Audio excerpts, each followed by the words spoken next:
Wah, jogete heboh. Niki nggon suwukan aku sing ora ngerti. Pripun? Suwukane niku apik lho. No, no, delak den. Kaya karo nginteri coba mang presane niki. Piye, ayo coba Mas, suwe kok nek suwukan, kok. Mas.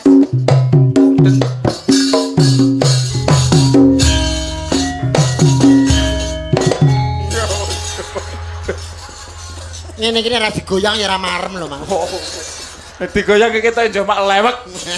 Ki men tiba. Ning jane asline dhek nek goyang pas ngono iki risi dhewe. Yang pupu karo kiwa tengen kesampluk. Masa menghayati ta yo Limbo. Ngono ki biasane dadi wis tau ngono ya karo aku ya ngono kuwi. Kelingan to kelingan. Kelingan. Ora mungkin to Mas ora tau nglakoni kok iso mbayangne ngono ki iso gedhe-gedhe.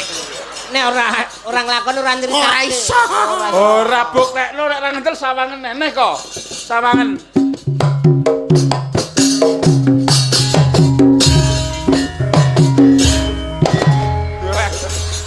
Ngandel ora? Ya omongi. Bener kuwi. Tangane rak ning ngene to. Ketoke tangane rak ning ngene. Ya to? Ning jebulane lembean. Lah iya. Lah ngatung tangi tetek. Tenan.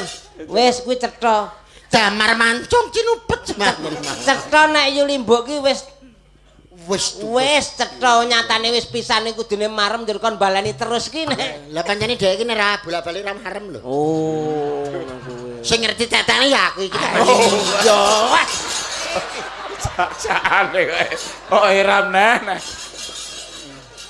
Engko nek nganti aku kejongor tak kepruk botol gundulmu. Awang nang kene ayo meneh-meneh. Aw. Ampun Ibu Betari. Aduh, none. Ah, baleni neh ta. Nek ora kowe ora iso ngladeni kuwi weh. Kok meneng wae kowe. Menggah-menggah.